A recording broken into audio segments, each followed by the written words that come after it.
Today I have the absolute pleasure of talking to Marisa Corcoran. Marisa, welcome to the Global Phenomenon. Oh, Ina, I'm so glad to be here. Thank you so much for having me. Oh no, we have so much to cover, but first, can you please tell everybody what you do right now and who you serve right now? Yeah, so we serve our community in two ways. So, number one, I always say that copy, isn't the icing on the cake, that it is the cake. It's the butter, it's the gluten-free flour, if you're gluten-free like me. It's the eggs. It's how all these things that you want to make happen in your business, you want to sell in a way that feels good, you want to call in the right people to sell to, then you have to know what to say and how to say it so that you can call in those people. And that's the first thing that we do inside of our signature program, the Copy Confidence Society, is we help business owners create what we call their uncopyable message and the copy that supports it. So you can make those other things happen in your business. And then on the other end, I always say, once you can message it, you can market it. And then from there, we help people create their own stage with a signature summit to be able to call in the right audience with that uncopyable message and create kind of a purchasing pathway in calling in their ideal clients with more ease without relying on paid advertising, without relying on having to be in other people's audiences and not even really having to rely on referrals, but relying on their own stage. So we kind of start with the copy and then we work our way into audience growth with our clients. And it makes total sense because you've made an incredibly successful business doing just that, having your copy program and having summits. And we're going to get there, but we're going to go way back. Can you please tell us where Marisa Corcoran was born and what was it like to be baby Marisa? Yeah, so I grew up in Syracuse, New York. And the interesting thing for me is I always wanted to be a performer, to be an actor from the time I was a little kid. I was singing from the time I was 4 or 5 years old. And so baby Marisa was performing in her room. Baby Marisa was singing Madonna. I was like walking around in a slip and like my Aunt Sharon used to have these red high heels that I would wear. And I would walk around singing Madonna's Express Yourself, which my very Catholic grandmother was not into. Yeah. But my mother, we always had music on in the house. I was always singing.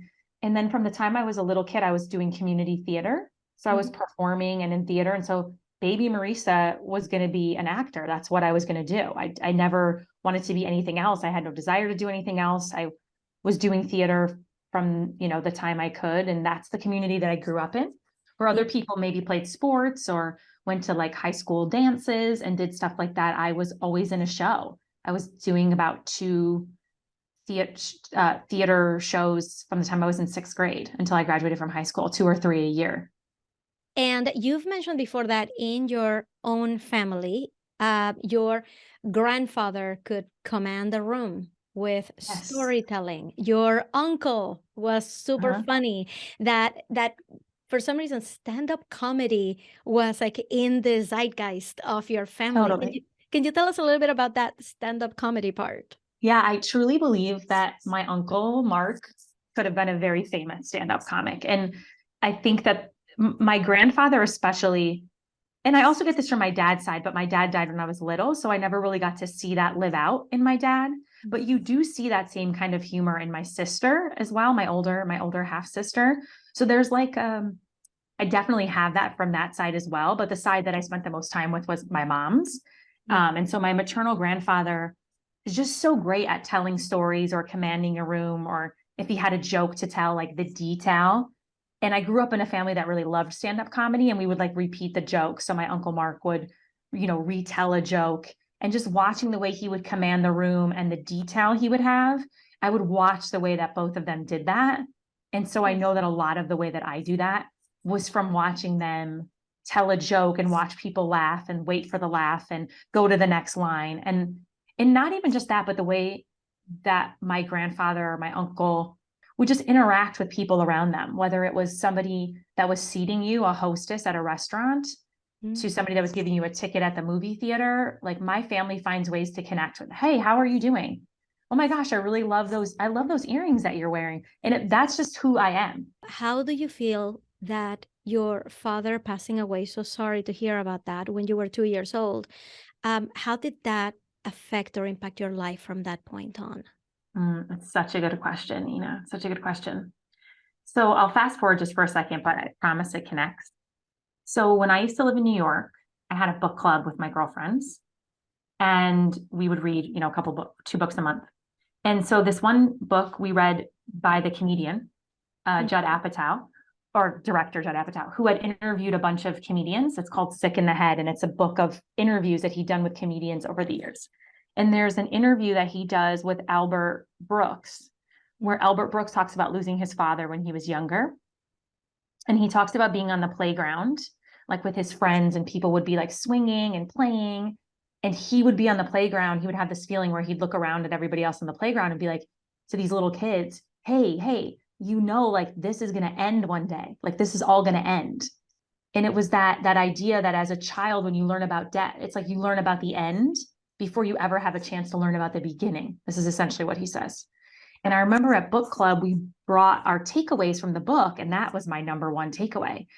And it wasn't as if my friends didn't acknowledge it, but they didn't really understand. They're like, oh yeah, I could see that. Like they just didn't really understand. And it certainly didn't stand out to them because all of them had grown up with their parents living. And so I would describe that kind of Albert Brooks feeling where from the time I was a very young child, I was always kind of walking around and saying like, you know, this ends. So when people talk about you only have one life, I think we can kind of throw that around like YOLO. And I really have always understood that. And I think that's been the drive to really push to go for things in a big way, whether it's been personally or professionally, to say like, this is all going to end. So we better go and do it. And I think that drive to create something has always been in me because of that. And also, you know, because when in losing, I think a parent between the ages of like 0 to 4 years old are very different from other ages, because you're essentially grieving somebody that you don't always have conscious memories of. You're essentially kind of grieving a stranger, somebody who is the reason that you're on earth, but you couldn't pick their voice out in a room. You don't necessarily like know what their hands look like or the way that they moved or their personality, or relying on other people. They become like a storybook character in a way. Mm-hmm. Yeah. So I think I've always been trying to find that connection to my dad. That's something that's ours. Yeah. I don't know if I found it, but I do think that we're very much alike. This is what I hear. So I think that maybe I am that connection, just myself. But yeah, so striving for that connection, and going after things in a big way. Does your mother ever talk about your father and about the things that you're doing in relation to him? Like how do you see her remembering him when she's around you? Yes, so good. My mom talks about my dad a lot. You know, my mom never remarried again. So when my dad died, my mom never remarried. I've never known her to have a boyfriend. She's 73 years old, and she's been a widow since she was in her 30s. And so definitely, it's interesting. I just did a live event in San Diego, and my mother was there for that. She'd never seen me live in the business. And I remember her saying to me after, like, I wish your dad could have seen this. He'd have been so proud to see you like owning this room. I think that was really beautiful for her to see. But it definitely, you know, even I was with my godmother. So my godmother's my mother's best friend since they were 12 years old. Her name is Denise. I call her Aunt Denise. So it's my mom's best friend. And I was with her because I'm on this road trip. And so we spent a couple of days with her in Florida. This is back in March. And I asked her one night when we were out to dinner, I said, what would you say was your favorite thing like about my dad?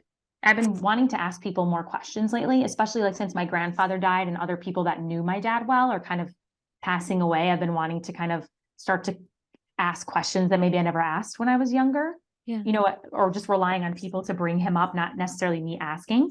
And I'm so glad you have to understand people never ask me really about my dad. So this is like a very interesting conversation to have. I remember asking her and she just started crying because she was just saying, you know, how much he loved my mom and just how even all these years later, how much it hits her, how sad she is that they didn't have a chance to have this life together.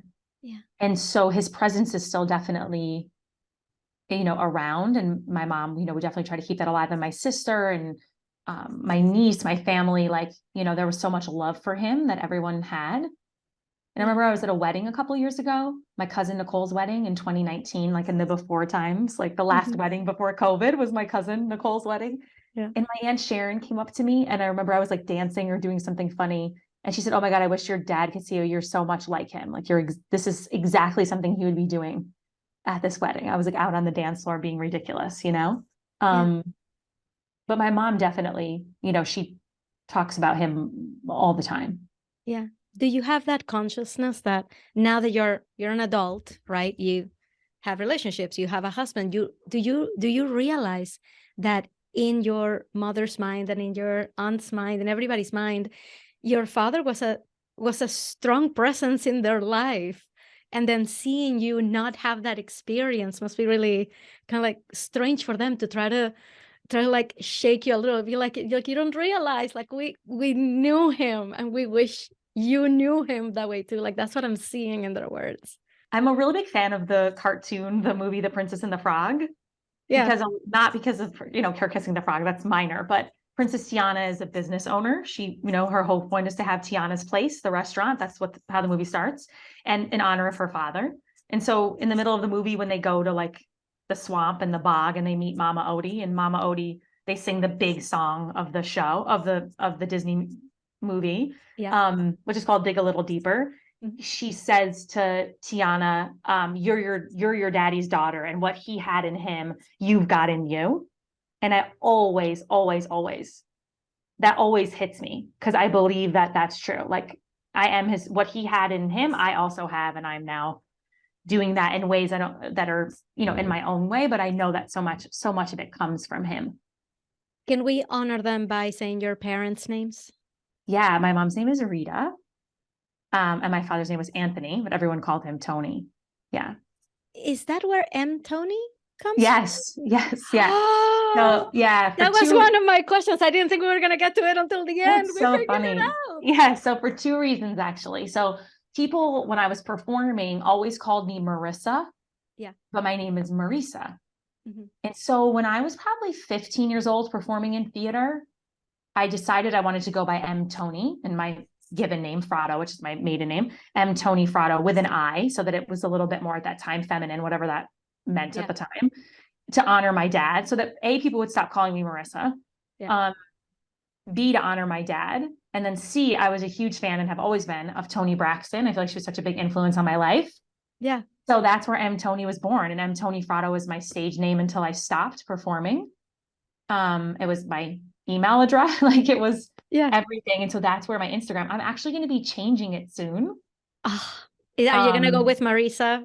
I'm going to go with Marisa Corcoran, but the M. Tony is from my dad. Yeah. Mm-hmm. Yeah. And for everybody, because I didn't explain this, M. Tony is currently Marisa's Instagram account. Yeah. And that was one of my, I'm like, we're going to dig to the bottom of this, where M. Tony comes from. Yeah, at M. I'm Tony. so glad we got there. So why Harvard? Yeah. So when you're applying for your MFA in acting, there's like 5 top schools. Or at the time when I was auditioning back in 2011, there were like the top schools. And I knew, again, Albert Brooks quote, if I was going to do it, I was going to do it. So I was told, get out there, audition. You're going to have to probably audition a couple of years. You may not get in your first time, but let them get to know you, all of it. So I applied to the top 5 schools, and the American Repertory Theater at Harvard University is one of them. My really good friend Renee went there before me. And so I got to visit her, and there was something I'll never forget. I mean, I would have gone to any of them, but there was something about walking around Cambridge the afternoon of my audition where I remember just feeling like this is where I'm meant to live. I still often feel that way about Boston, because I loved it there so much, but I remember feeling like this is where I'm going to go for the next, this is it. I could just feel that this was it. And so when I got in, it was just, okay, let's go do it. I got in on my first try, on my first audition, and I went with 16, 15 of my class, there's, 16 of us. And we that's what we did for 2.5 years. By the way, I am in Boston right now. You are? I am. Oh, I didn't know that. I'm actually very familiar with it. I am, I'm originally from Venezuela. That's where the accent comes from, but I lived here in Boston 1997 for 1 year. And I just felt that attraction. I went back to Venezuela for a year, and I figured out how to come back. And Yeah. I've been here since. Few stints here and there, but like I've been here since.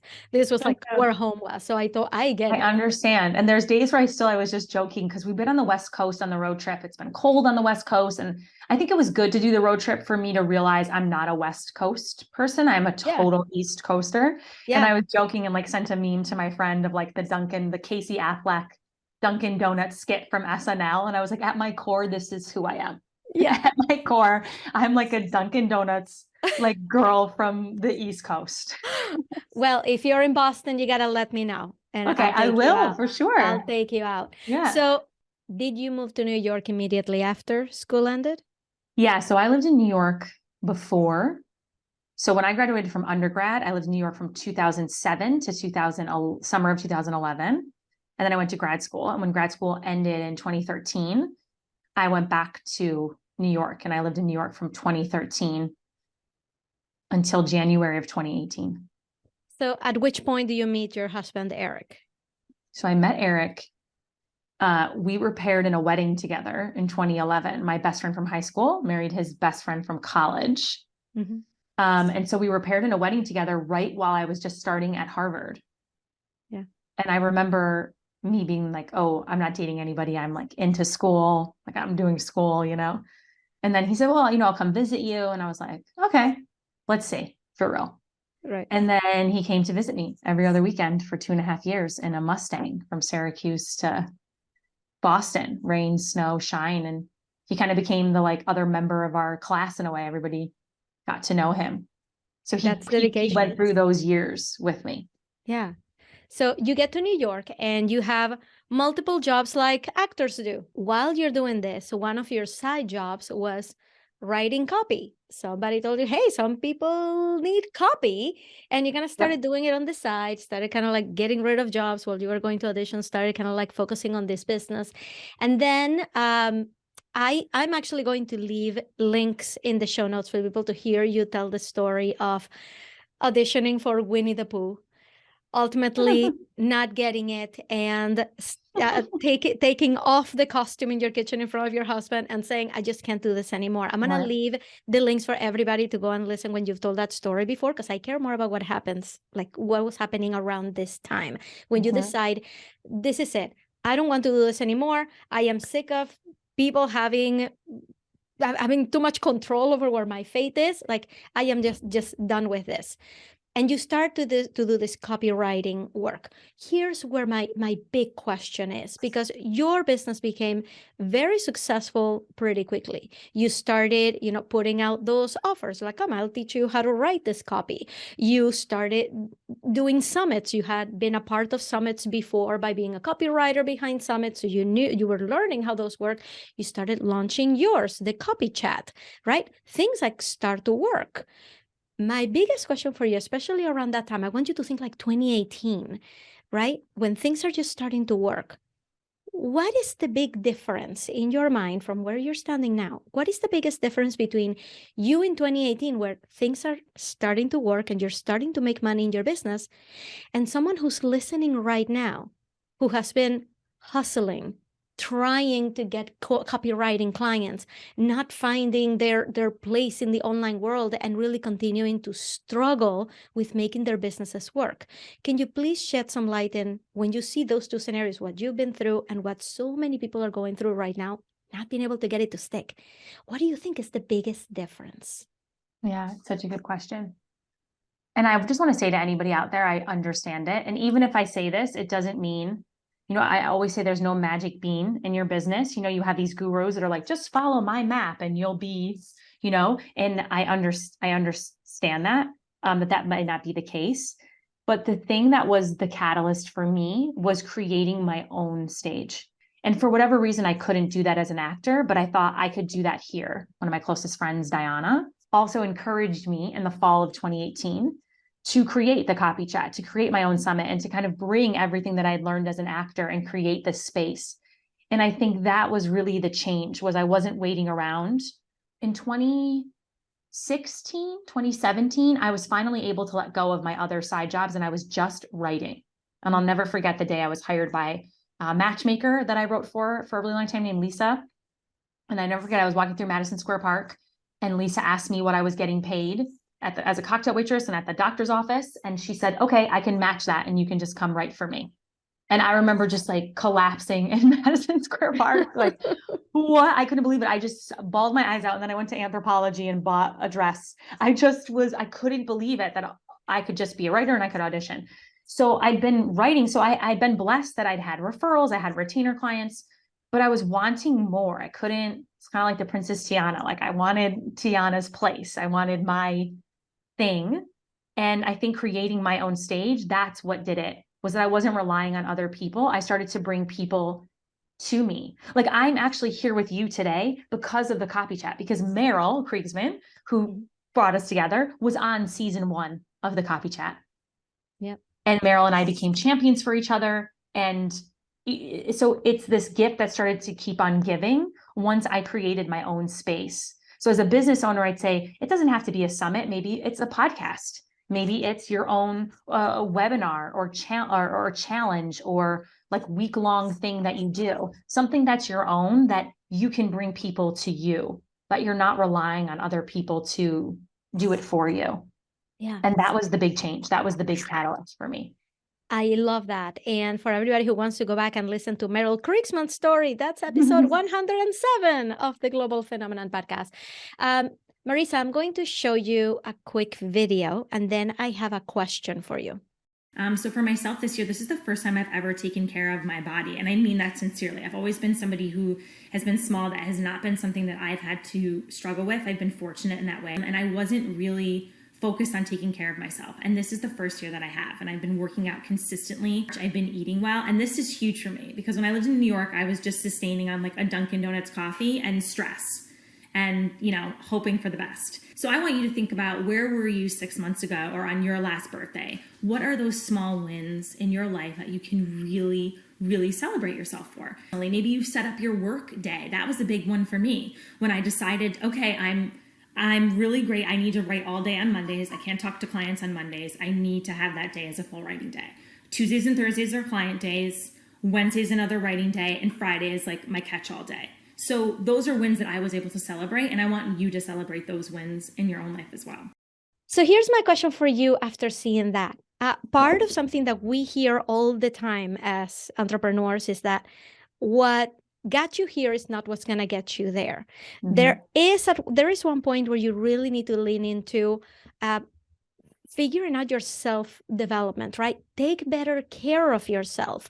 Look at your week, become the CEO, just exactly as 2018 version of Marisa was saying, right? I'm finally taking care of myself.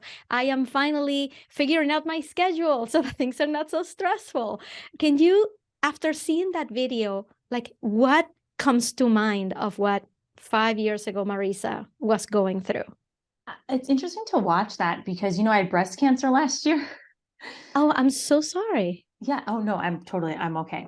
But when I watch that, I think I've always kind of struggled with taking care of myself in the midst of taking care of other people and running the company and wanting to do great things. And I think I've gone through stages, but I think after I had breast cancer, I really realized how much I have to really stick to those things. So it's funny that I was saying that I was working out then, because I'm trying to get back to like a working out place, after breast cancer surgery, I couldn't like lift things for a while. But some of those things that I'm talking about there have definitely stuck in terms of how I schedule my work week, the kind of boundaries with clients, certain things like that. But I've definitely gone back and forth and kind of taking care of myself. And I don't think it really, really stuck until last summer when I was diagnosed. Yeah. But I always have to just remember, it's a journey and we keep kind of going through it. I don't know if I've mastered. There's certain things that I have definitely mastered. Like I never had like a morning routine. I was like, who are these people that are up at 5 a.m., like throwing back eggs, like Gaston? Like, who are these people? These Mark Wahlbergs. And in the fall of 2020, I really got clear on what that would be for me. And that was a game changer for me. So when I wake up in the morning, I don't talk to people. I take a walk right away. I have that time for myself. I don't take calls before 11 a.m. Eastern. So things like that have definitely helped, Yeah. you know, for sure. But it's definitely still a journey in terms of taking care of myself. Yeah. And I just want to tell you, like, that video, I related to it so much, and I kind of expected it to be like, well, yes, I go through phases, because I feel like that's what everybody who's listening is going through. It's like, yes, I go through phases too, where I'm working out now and I'm taking better care of myself now. Or like, so do you feel like you have had to put more measures in place, or different measures in place, 2018 versus 2023? What is the difference in how you were hustling before and how you hustle now?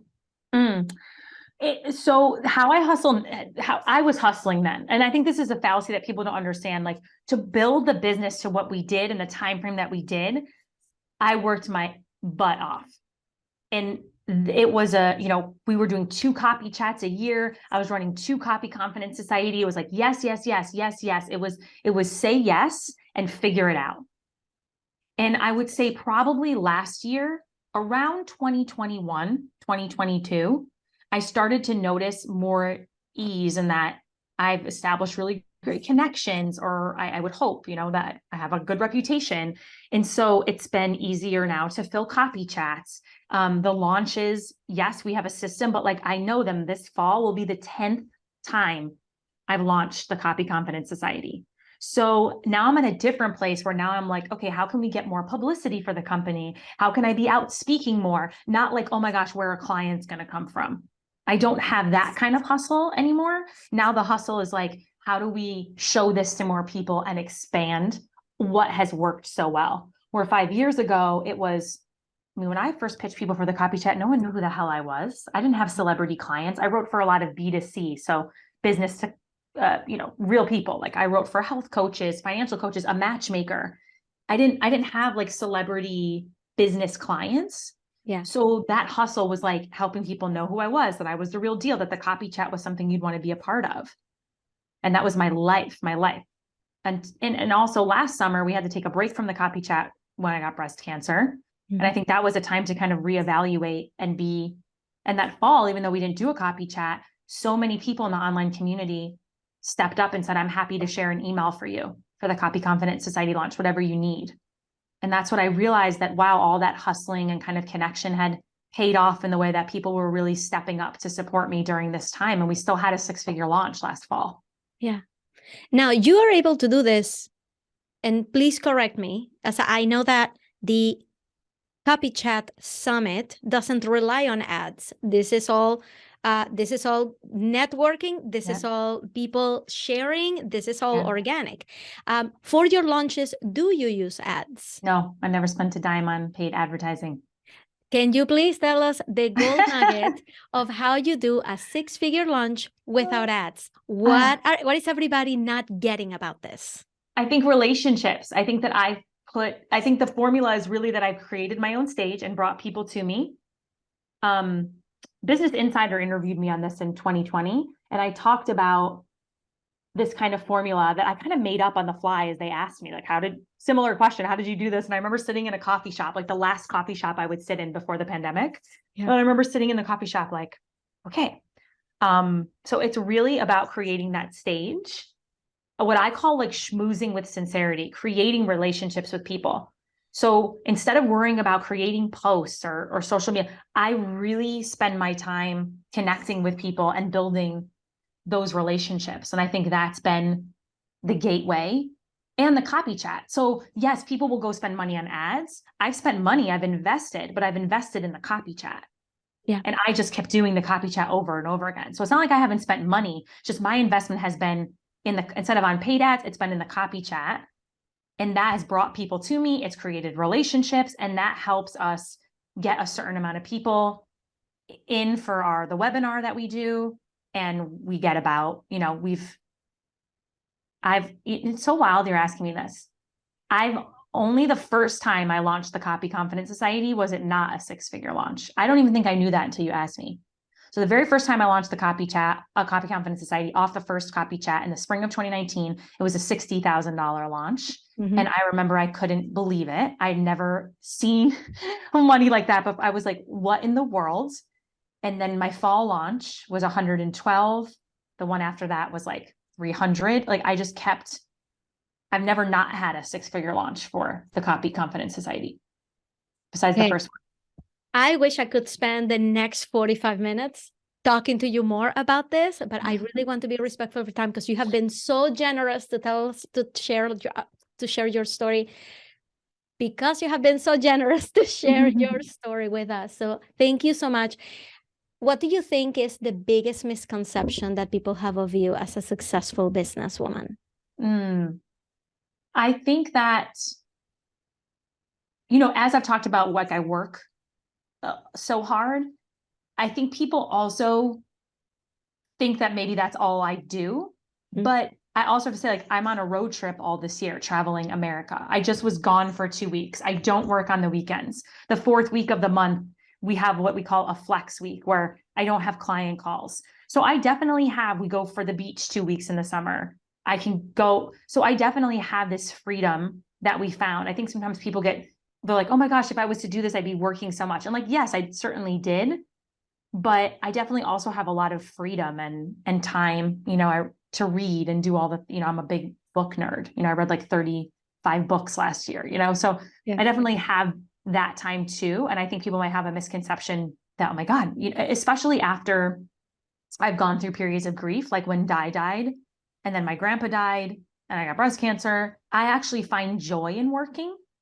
And I remember I got some emails from people that are like, how are you working? How are you showing up? And it's like, I actually find joy in that. I found joy in still doing the Copy Chat after Di died and talking about her as much as possible and raising money, all the money that we've raised for charity. So those things actually energize me.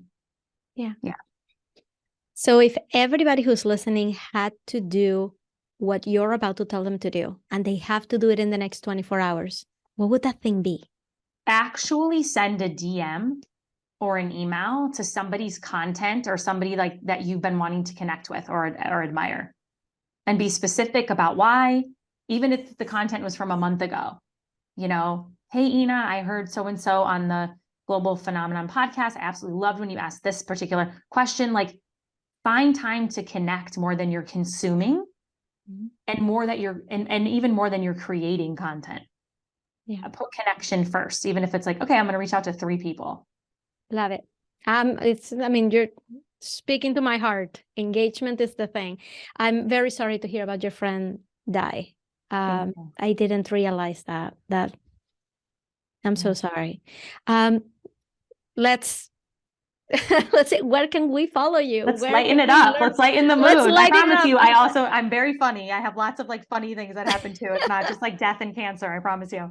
Let's lighten it up. Where can people find you? Yes. Where can we follow you? We talked about it. The great place to come check me out is on Instagram at mtoni, MTONI. And if I change it, before that will be Marisa Corcoran, my name. And we didn't really get into copy too much, but one of the things that I think has also helped me create connection with my audience is my emails. When I started, we did a Copy Chat, we sold into the Copy Confidence Society, and I did that through emails and the Copy Chat Facebook group.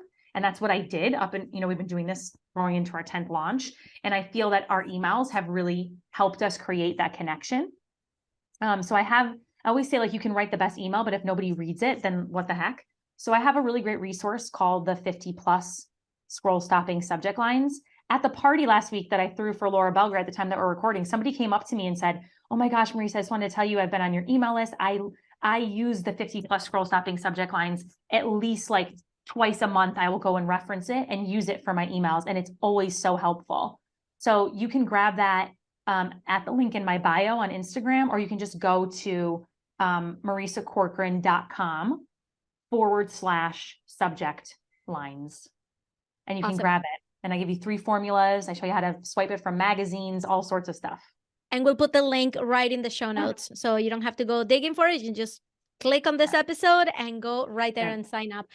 Marisa, this has been amazing. I really wish we had another hour to chat. Thank you so much Oh, for your awesome. generosity, for helping us understand how you got here, and wishing you all the success. Oh, thank you so much, Ina, for having me. I really enjoyed this conversation. It's for sure things that I have not talked about before, and I really just appreciated the questions that you asked and this kind of deep connection. It really speaks to everything that I love. So I just appreciate you so much. We got to hang next time I'm in Boston. You know, I haven't been back since I graduated. Well, come back. We'll go to Okay. Cambridge. We'll do it again. Okay, we're going to go to Darwin's and get a breakfast sandwich. I have us planned for the Cambridge part. Let's do it. Let's do Okay, it. great. Thank you, Marisa. Thank you.